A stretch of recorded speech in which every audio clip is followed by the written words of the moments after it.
할렐루야. 네, 오늘 주님께서 저희들에게 주시는 말씀은 에베소서 4장 11절에서 16절까지 말씀입니다. 그리스도의 몸으로 자라가는 교회라는 제목으로 여러분들과 함께 또 은혜를 나누도록 하겠습니다. 오늘 우리가 봉독한 에베소서 4장 11절에서 16절까지 말씀은 하나님께서 교회를 어떻게 설계하셨는지, 그리고 또 교회가 어떻게 어떤 역할을 세상에서 감당해야 되는지 그런 말씀들을 해주고 계십니다. 그래서 저희가 계속해서 요한복음 3장 16절, 또 기도를 어떻게 할 것인가, 이런 것들을 통해서 교회에 대한 이야기들을 계속하고 있는데요. 오늘은 그 사도 바울이 이 로마의 차가운 감옥 안에서 이 서신을 썼지만 그 차가운 가운데에서도 사도 바울의 마음은 막 뜨거웠을 겁니다. 뜨거운 가운데 그는 쇠사슬에 묶인 몸으로도 이 교회의 본질과 사명에 대한 아주 놀라운 통찰력으로 우리들에게 이 말씀을 전해주고 있다는 거죠. 우리가 오늘 나눌 4장 11절에서 16절은 교회가 무엇인지, 그리고 교회가 세상 속에서 어떤 모습으로 존재해야 하는지를 아주 중요하게 가르쳐주고 있습니다. 결론부터 말씀드리면 교회는 건물이 아니라 살아있는 유기체입니다. 흔히 우리는 교회를 예배당이나 건물이나 아니면 교인들의 모임, 이렇게 어떤 조직으로 생각하기가 굉장히 쉽지만 사도 바울은 교회를 그리스도의 몸이다 라고 선언하고 있습니다. 이 말은 단순히 그냥 교회가 건물이 아니라 살아 숨쉬는 유기체와 같다라는 의미로 우리에게 이야기해주고 있는 것이죠. 예를 들어서 눈은 보는 역할을 하게 되고 손은 만지는 역할을 하는 것처럼 교회 안에서도 서로 받은 자기들의 각자의 은사를 통해서 서로 다른 역할을 수행하고 서로 협력해서 건강하게 성장할 수 있다는 것을 의미하고 있죠. 우리가 지난 시즌에 믿음의 삶을 성경 공부를 할 때 우리가 그 말씀, 우리가 어떤 은사를 갖고 있는지 은사에 대해서 얘기한 적이 있잖아요. 각각의 지체가 서로 연결이 되어 있다는 이야기입니다. 그리고 서로에게 영향을 주고 있고요. 하나의 목적을 향해 나아가는 살아있는 공동체라는 거죠. 여러분들이 지금 여러분의 손이든 볼이든 귀든 한번 세게 꼬집어 보십시오. 아프시잖아요. 근데 사실은 손하고 귀만 감당을 했는데 우리 몸 전체가 아픈 것처럼 우리는 서로 연결되어 있는 공동체라는 이야기입니다. 그러면 이 몸은 어떻게 기능하고 성장하느냐? 오늘 본문이 교회는 어떻게 하면 건강하게 성장하고 또 세상 속에서 어떻게 하면 그 사명의 역할을 감당하는지 구체적인 이야기를 제시하고 있습니다. 그래서 오늘은 그리스도의 몸으로서 우리는 어떤 역할을 감당하고 있는가, 또 서로를 격려해주고 세우는 일에 우리가 얼마나 지금 헌신하고 있는가, 혹은 다른 지체의 역할을 혹시 무시하거나 아니면 내 역할만 고집하는 것은 아닐까 하는 스스로 한번 질문을 던져보고 오늘의 말씀을 함께 묵상하면서 하나님 계획 안에 우리 수완이 한인교회가 하나님이 계획하신 그 놀라운 계획을 우리들이 발견하고요. 그래서 하나님께서 우리 교회에 어떤 것들을 맡기셨는지를 한번 생각해보며 동참하는 그런 기쁨의 소망을 누리시는 이 시간이 되시길 주님의 이름으로 간절히 축복합니다. 자, 우리가 11절 한번 같이 읽어볼까요? 11절 한 목소리로 함께 읽어보겠습니다. 시작. 그가 어떤 사람은 사도로, 어떤 사람은 선지자로, 어떤 사람은 복음전하는 자로, 어떤 사람은 목사와 교사로 삼으셨으니. 아멘. 예, 교회 안에는 다양한 은사와 직분이 있다는 것입니다. 어떤 사람은 뭐요? 사도로, 어떤 사람은 선지자로, 어떤 사람은 복음을 전하는 자로, 어떤 사람은 목사와 교사로 아주 다양한 직분을 가지고 섬기고 있다는 거죠. 여기서 주목할 것은 이러한 직분이 사실은 사람의 선택이 아닌 또 인간적인 계획에 의해서 세워진 것이 아니라 11절 맨 앞에 어떻게 돼 있죠? 그가 어떤 사람은 누가요? 그가. 그리고 맨 마지막 절에 삼으셨으니. 결국은 그가 삼으셨으니라는 말이잖아요.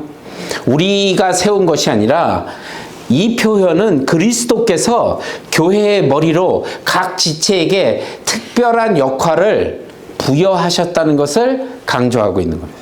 예수님께서 그가 삼으셨으니, 그가 어떻게 해요? 그가 어떤 사람은 사도로 삼으셨고, 그분께서 어떤 사람은 교사로, 어떤 사람은 목사로, 어떤 사람은 복음을 전하는 자로 각 분량에 맞게 주님께서 삼으셨다라는 이야기입니다. 우리가 정한 것이 아니라는 거죠. 그래서 사도는 주로 초대교회에 예수님을 목격하고 교회의 기초를 세우는 역할을 했죠. 선지자는 하나님의 말씀을 전하는 이들이었고, 복음을 전하는 자는 복음을 널리 전파하는 사명을 가졌습니다. 또 목사와 교사는 성도들을 돌아보고 말씀으로 양육하는 역할을 맡기셨다는 겁니다. 물론 오늘날 사도는 없습니다. 그러나 그 선교사님들이 또 그 역할의 일부를 감당하고 있다고 볼 수도 있겠죠.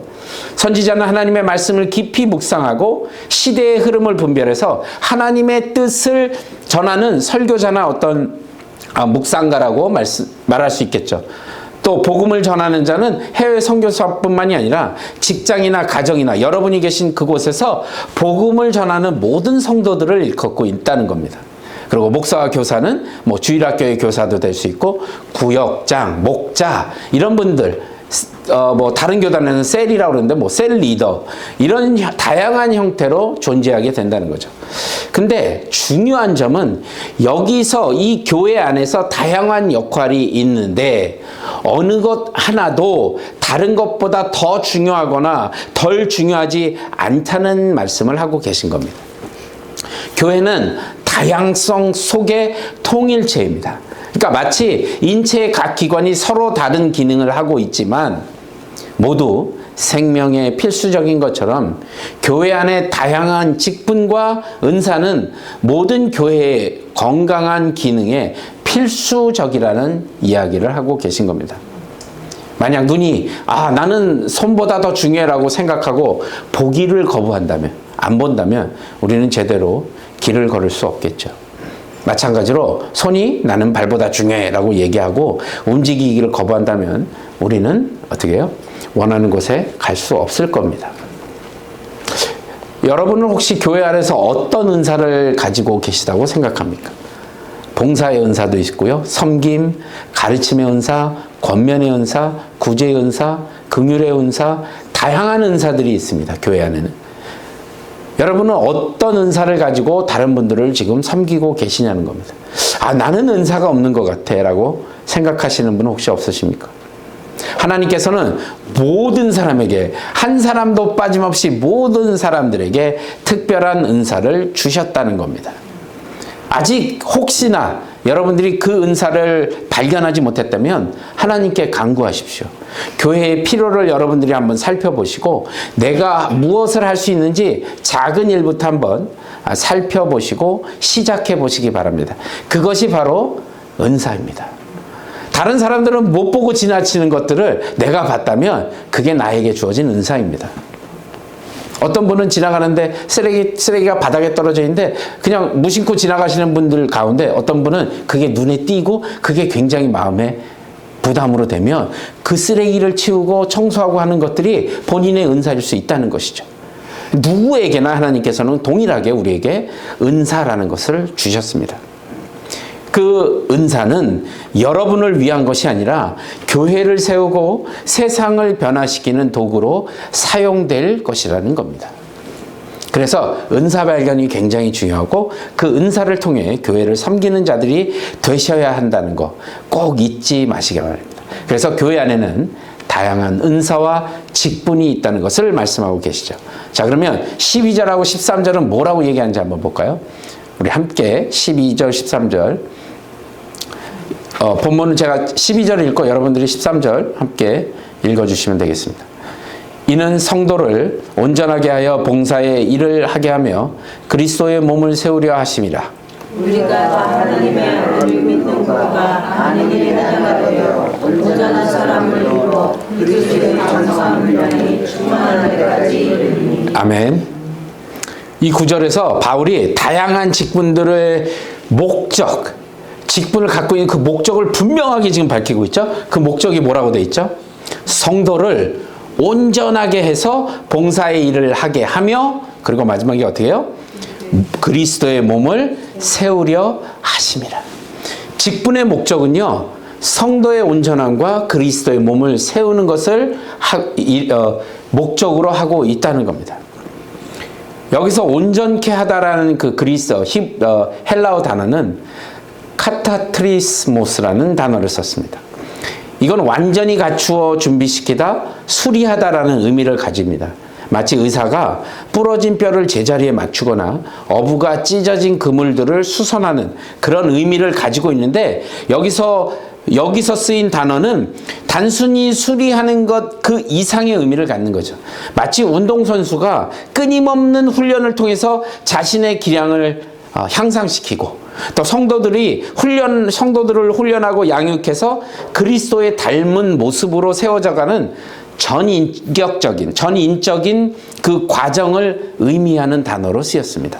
즉, 교회 안의 지도자들의 역할은요, 성도들이 그리스도를 닮은 온전한 모습으로 자라도록 그들이 각자 은사대로 봉사할 수 있도록 준비시킨다는 겁니다. 그래서 그 목적이 바로 그리스도의 몸을 세우는 것이다. 성도의 온전함과. 그래서 13절에 보면 바울이 세 가지 목표를 제시합니다. 뭐라고 그러냐면, 하나님의 아들을 믿는 것과 아는 일에 하나가 되는 것. 이게 교리적인 통일성을 의미하는 거거든요. 그래서 교회는 그리스도에 대해 올바른 이해와 신앙 안에서 하나가 되어야 한다는 겁니다. 그리스도를 잘 알지 못하면 그 안에서 이루어질 수가 없다는 것을 의미하고 있는 거죠. 그래서 올바른 이해와 신앙 안에서 우리가 뭐가 되어야 된다고요? 하나가 되어야 한다는 겁니다. 그래서 온전한 사람을 이루는 것, 이거는 개인적인 성숙함을 의미합니다. 여러분께서 얼마 동안의 교회 생활을 하셨던, 얼마 동안을 교회를 다니셨던에 상관없이 우리는 계속해서 성숙해져야 한다는 겁니다. 교회를 다니면 다닐수록, 하나님의 말씀을 들으면 들을수록, 묵상하면 할수록 우리의 믿음이 장성한 분량까지, 그리스도의 그 장성한 분량까지 계속 어떻게 해요? 자라나야 한다는 겁니다. 그런데 아무것도 안 하고 있으면 어린아이, 나이는 지금 장성한 50, 60대가 됐는데도 아직도 기어다니는 아이와 같다는 것이죠. 아무것도 할 수가 없다는 겁니다. 계속해서 누군가의 도움을 받아야 되고 아무것도 혼자서는 할 수 없는 지경에 이르게 된다는 거죠. 그래서 각 성도는 그리스도를 닮은 성숙한 인격으로 자라나야 된다는 것을 온전한 사람을 이루어라고 13절에 밝히고 있는 거죠. 그리고 그리스도의 어떻게 해요? 장성한 분량이 충만한 데까지 이르는 것. 이것이 우리 공동체의 성숙함을 의미하는 겁니다. 수완이 한인교회가 이렇게 그리스도의 장성한 분량까지 우리가 성숙해져야 된다는 것. 교회 전체가 그리스도의 충만함을 드러내는 온전한 공동체가 되어야 한다는 겁니다. 이 세 가지 목적이 서로 분리되는 것이 아니라 유기적으로 연결되어 있다는 것을 의미하고 있는 거죠. 그러니까 수완이 한인교회는 여러분, 무슨 건물을 좀 크게 짓고 사람들이 많이 모여서 이게 먼저가 아니라, 그거는 나중에 당연히 하나님께서 부어주시는 은혜로 부응할 수 있다는 겁니다. 그런데 우리가 먼저 지금 해야 될 것은 뭐냐면 그리스도의 장성한 분량까지 우리가 자라나야 한다는 겁니다. 자라나기 위해선 여러분이 애쓰셔야 한다는 겁니다. 그게 없으면 안 된다는 겁니다. 그러니까 여러분, 다른 교회를 비난하기 위해서 얘기하는 게 아니라, 커졌던 교회들이 문제가 생겨서 반으로 갈라지고 서로 흩어지고 하는 이유가 뭐냐는 겁니다. 도대체 뭐냐는 겁니다. 마치 어린아이들이 놀이터에서 별거 아닌 일 갖고 주먹 다툼하고 싸우고, 그래서 너 이제 너랑 친구 안 해, 이러고 싸우는 거랑 똑같다는 얘기입니다. 너무나 똑같아요, 여러분. 그 문제들을 들여다보면 진짜 별일 아닙니다. 그런데 그걸 가지고 서로의 이익을 위해서 자존심 때문에 다투게 되는 거죠. 그런데 장성한 분량, 그리스도의 장성한 분량까지 우리가 자라나게 되면, 우리가 성숙해지면 진짜 요만한 일 갖고는 여러분 싸움이 일어날 수도 없다는 거죠. 그래서 계속해서 우리는 주님을 닮아가는 삶을 살아야 한다는 겁니다. 자라나야 한다는 거예요, 여러분. 적어도 수완이 아닌 교회 성도 여러분들은 자라나셔야 합니다. 올바른 교리적 이해를 바탕으로, 그래서 교리가 되게 중요하기도 하거든요. 그래서 개인적인 성숙을 이루고 그 성숙한 개인들이 모여서 그리스도의 충만함을 드러내는 공동체를 이루는 것이 하나님의 뜻이다라고 지금 사도 바울이 이야기하고 있는 겁니다.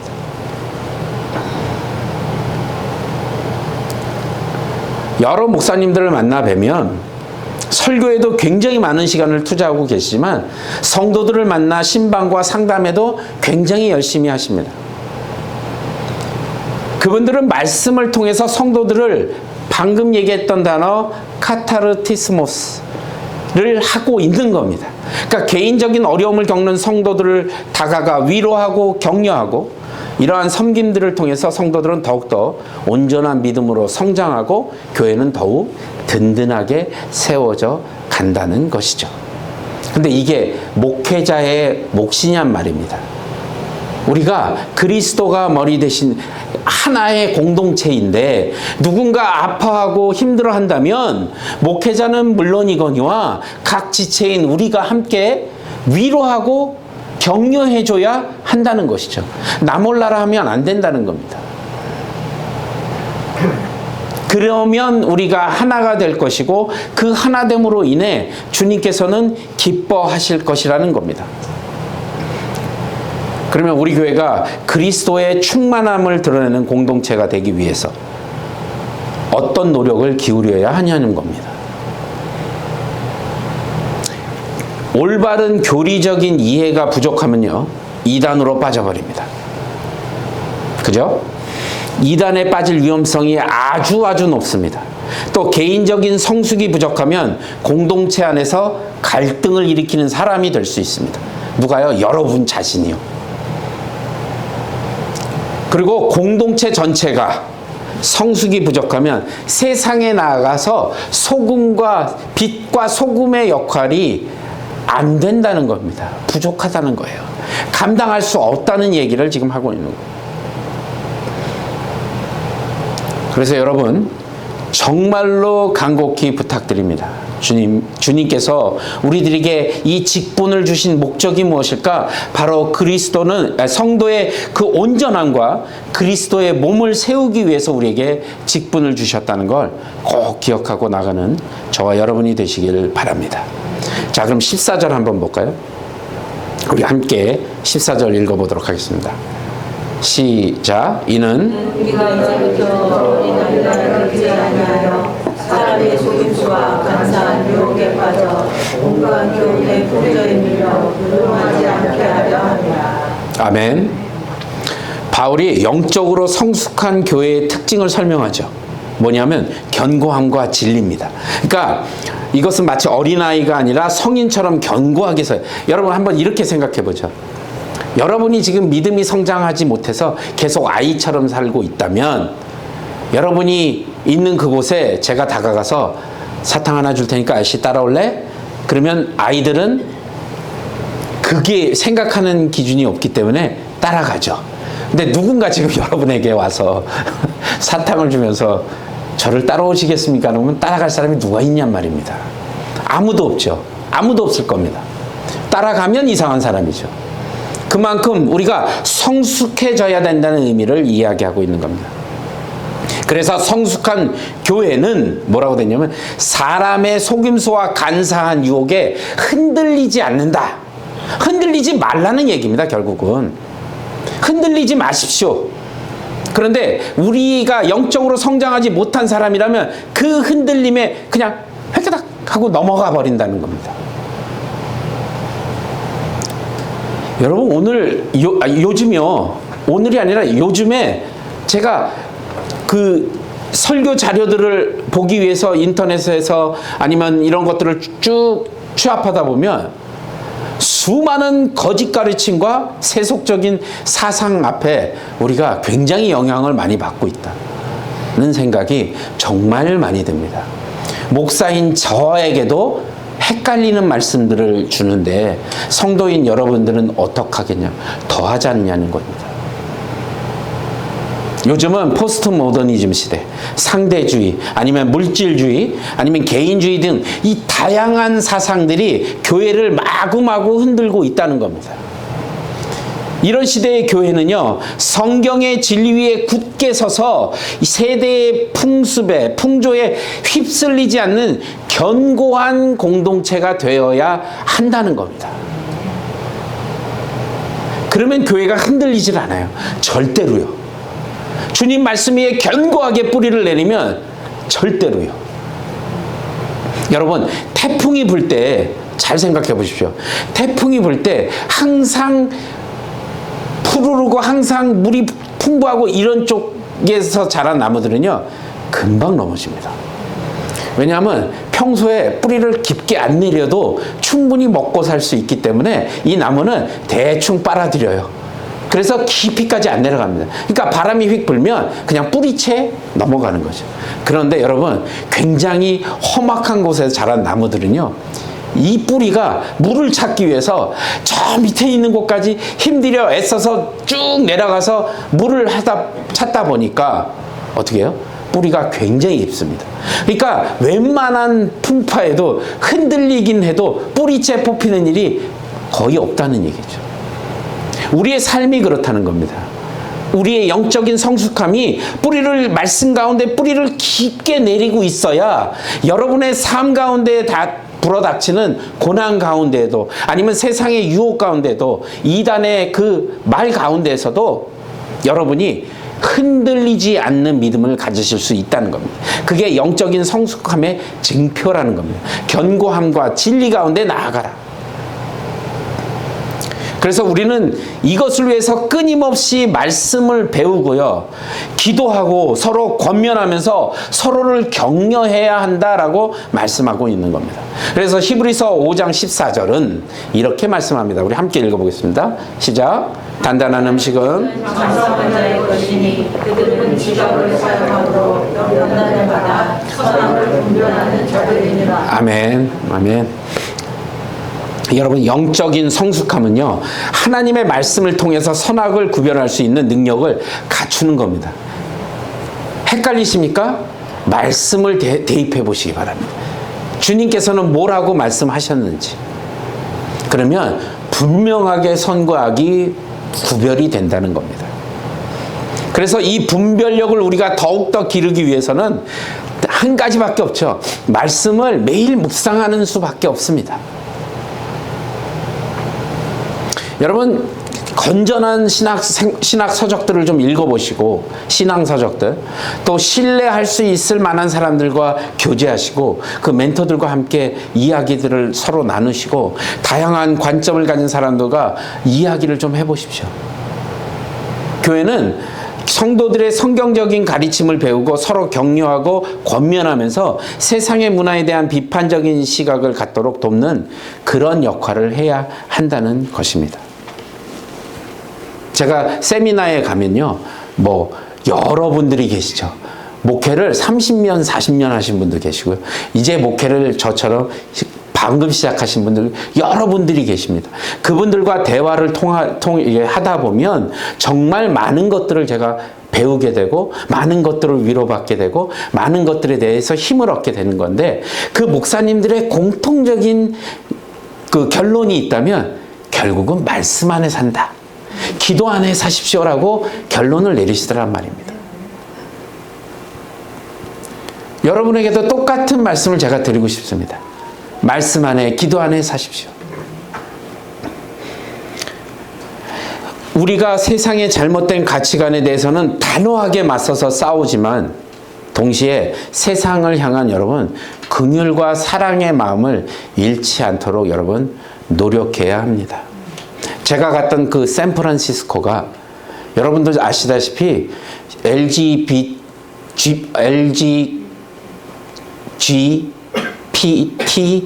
플러스 더 점점 늘어나요. 동성연애가 가장 활발한 곳, 시작이 됐던 곳, 그곳에서 목회를 하신 분들이 얘기를 하시는 공통점이 뭐냐면 그 사람들에 대한 긍휼과 사랑의 마음은 잊지 않고 있다라고 말씀하십니다. 죄는 미워하되 사람은 미워하지 말라. 그 긍휼의 마음을 가지고 목회하신다고 말씀하시더라고요. 굉장히 제가 인상 깊었습니다. 저 같으면 못 오게 막았을 거예요. 그죠? 그런데 그 세상을 향한 긍휼과 사랑의 마음, 그러니까 잘못된 가치관에 대해서는 단호하게 싸워야 하지만 세상을 향한 긍휼과 사랑의 마음은 잊지 않도록 노력하는 저와 여러분이 되시길 바랍니다. 혹시 여러분 지금도 어떤 풍조에 흔들리고 계시다면, 또 어떤 말씀을 통해 분별력을 키우고 여러분 영적으로 성숙한 그리스도인이 되는 저와 여러분이 되시길 바랍니다. 자, 마지막으로 15절 16절에 보니까 우리 한번 15절 16절 한번 같이 읽어보도록. 제가 15절, 여러분 16절. 오직 사랑 안에서 참된 것을 하여 범사에 그에게까지 자랄지라. 그는 머리니 곧 그리스도라. 그에게서 온 몸이 가마디를 통하여 도움을 받으므로 연결되고 결합되어 각 지체의 분량대로 역사하여 그 몸을 자라게 하며 사랑 안에서 스스로를 세우니라. 아멘. 마지막으로 바울은요, 교회의 성장 방식과 원리를 설명하는데 뭐라고요? 교회의 성장은 사랑 안에서 참된 것을 행하는 것이다 라고 말을 하고 있습니다. 여기서 진리와 사랑이 함께 강조되죠. 여러분, 진리 없는 사랑은요, 그냥 감성적입니다. 방향이 없는 것이 되고요. 사랑이 없는 진리는 굉장히 냉정하고 율법적이 된다는 것이죠. 그래서 사랑과 진리가 균형적으로 이루며 성장해야 한다는 것입니다.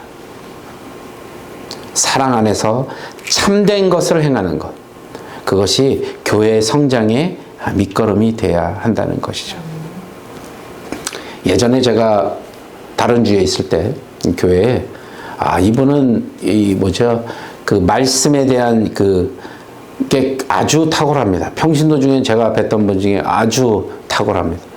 말씀을 제가 보기에는 목사님들보다 더 많이 알고, 신학적인 것들, 이런 것들을 너무 많이 알고 계시고, 그래서 다른 사람들이 잘못하는 것을 아주 조목조목 이렇게 찝어내는데 탁월한 분이셨어요. 정말 어떻게 저렇게 날카롭게 찝어낼 수 있을까? 그러면서 성경적인 근거까지 내세우면서 막 비판해요. 그런 태도를 갖고 있기 때문에 정말 많은 분들이 그분하고 대화를 안 하려고 해요. 하면 일단 상처를 받으니까. 그래서 그분이 어떻게 하면 될까를 막 다들 피하니까. 그러던 중에 그분이 말씀 가운데 사랑으로 사람을 대하는 법을 배우게 되신 거죠. 그걸 깨달으신 겁니다. 꽤 오랜 시간이 지나서. 그래서 그분이 그것을 깨닫고 성도들을 대할 때 모습이 바뀌면서 그동안에 가지고 있던 그 지식 플러스 사랑과 이런 것들이 함께 시너지를 딱 내니까 정말 교회에서 이전보다 정말 많은 일들을 하고 계시는 모습을 제가 봤죠. 너무나 아름다운 모습이었습니다. 진리와 사랑이 균형을 이루어야 하는 겁니다. 머릿속으로만 많이 알고 있다고 해서 사랑이 이루어지는 것은 아닙니다. 사랑만 한다고 해서 진리에서 벗어나면 안 된다는 것입니다. 잘못을 지적할 때는 개인적인 감정을 배제하고 성경적인 근거를 바탕으로 부드러운 태도로 권면해야 한다라고 말을 하고 있는 거죠. 서로의 약점을 감싸주고 격려하고 함께 기도하는 것, 사랑 안에서 참된 것을 행하는 것입니다. 그리고 바울이 지적한 것 중에 바울은 교회의 머리가 그리스도이심을 분명하게 말씀하고 있습니다.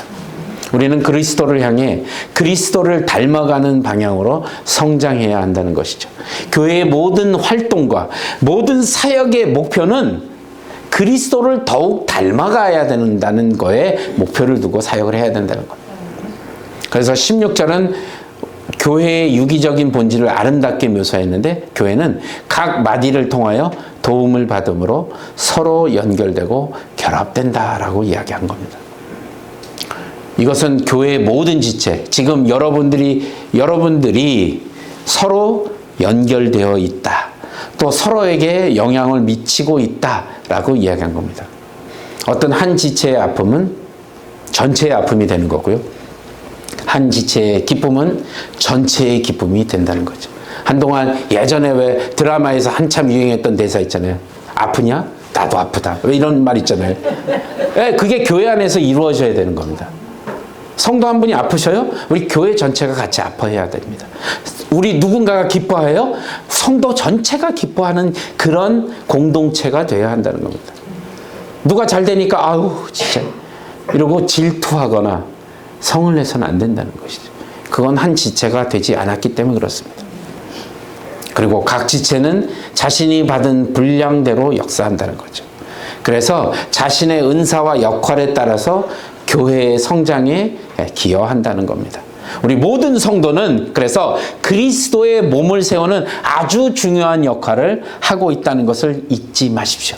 여러분 한 분 한 분이요. 그런 역할을 감당하고 계시다는 겁니다. 우리 앞뒤 좌우분 보고 한번 얘기해 볼까요? 역할을 충분히 잘하고 계십니다. 격려하십시오. 자, 우리는 그러면 어떻게 이것을 세워갈 수 있냐? 서로의 필요를 돌보시고 격려하시고 기도하는 것. 그것이 여러분 시작이 되어야 합니다. 교회 안에서요, 여러분 살다 보면 아니 집에 사랑한다고 결혼한 집에 안에서도 문제가 일어나는 판인데 가정에서도 교회 안에서 문제가 없다면 조금 이상할 거예요. 그죠? 다툼과 의견과 갈등이 있을 수는 있습니다. 그렇지만 우리는 서로를 존중하고 대화, 타협을 통해서 문제를 해결하고 서로 사랑으로 이끌어줘야 된다는 것을 기본 전제로 가지고 여러분들이 대하신다면 절대 교회 안에서는 분란이 일어날 수는 없습니다. 사랑으로 하나 되는 노력을 끊임없이 하셔야 합니다. 그리고 이 과정을 통해서 교회는 사랑 안에서 스스로 세워져야 한다는 사실을 꼭 잊지 마시기 바랍니다. 자, 여러분 오늘 에베소서 4장 11절에서 16절 말씀을 통해서 오늘날 우리 교회가 어떤 역할을 감당해야 되는지 정말 여러분들과 함께 나눴습니다. 우리가 이것을 핵심적으로 5가지로 한번 좀 나눠보고 싶은데 이 5가지는 서로 따로 떨어진 것이 아니라 마치 건강한 나무가 뿌리와 줄기와 가지와 열매처럼 이렇게 서로 다 연결이 되어 있다는 겁니다. 첫 번째로는 은사 발견 및 개발입니다. 우리 교회가 감당해야 될 역할이요. 하나님께서 주신 각자의 은사를 발견하고 개발하도록 서로 돕는 공동체가 되어야 됩니다. 그래서 봉사와 가르침과 권면 등 다양한 은사를 활용해서 교회를 더욱 풍성하게 만들어 가야 한다는 것이죠. 자신의 은사를 찾는 것이 쉽지 않을 수는 있지만 하지만 계속해서 끊임없이 기도하면서 교회 안에서 다양한 역할들을 감당하면서 다른 사람들에게 조언도 구하고 하나님께 우리가 나아간다면 우리를 인도해 주실 거라는 거죠. 그리고 제자 양성이 꼭 있어야 합니다. 그래서 삶 전체로 그리스도를 따르는 제자를 양성하는 공동체. 저희 교회 표어죠. 주님의 제자를 만들어 세상에 나아가 복음을 전하는 자들이 되어야 한다. 진리를 수호하면서 사랑과 진리의 균형이 있어야 한다. 제가 말씀드렸던 것. 지혜를 구하십시오. 사랑 안에서 지혜를. 그리고 사랑으로 진리를 말하기 위해서 먼저 상대를 이해하고 공감하면서 겸손한 마음으로 다가가시기 바랍니다. 그리고 네 번째로 서로 연결하고 의존하라. 그러니까 결국 서로를 격려하고 돌보며 책임지는 공동체가 되어야 한다는 겁니다. 개인주의를 극복하고 서로에게 필요한 존재임을 깨달아서 함께 그리스도의 몸을 세워가는 저와 여러분이 되시길 바랍니다. 서로의 부족함을 채워주고요. 어려움을 함께 나누고요. 기쁨을 함께 누릴 때 그 공동체는 더욱더 든든한 공동체로 세워질 것입니다. 그리고 마지막으로 세상을 섬겨야 합니다. 하나님의 사랑과 진리를 세상에 전하는 공동체가 되어야 한다는 거죠.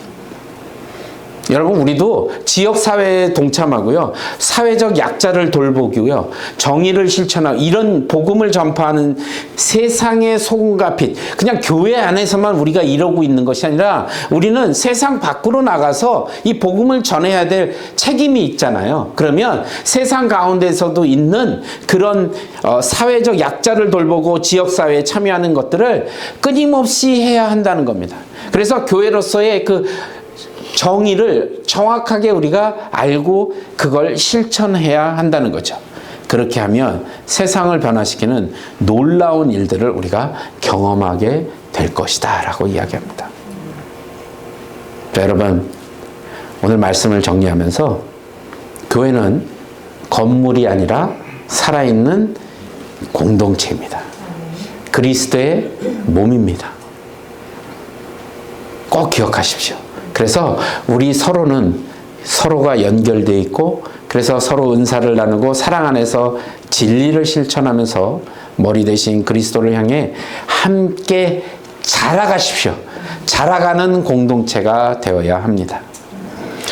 이 여정이 쉽지 않은 여정이 될 수 있습니다. 그러나 우리가 서로 용납하고 서로 격려하고 사랑으로 섬길 때 우리 수완이 한인교회는 더욱더 든든히 세워져 갈 것입니다. 이제 우리 모두 그리스도의 장성한 분량에 이르도록 힘쓰기 바랍니다.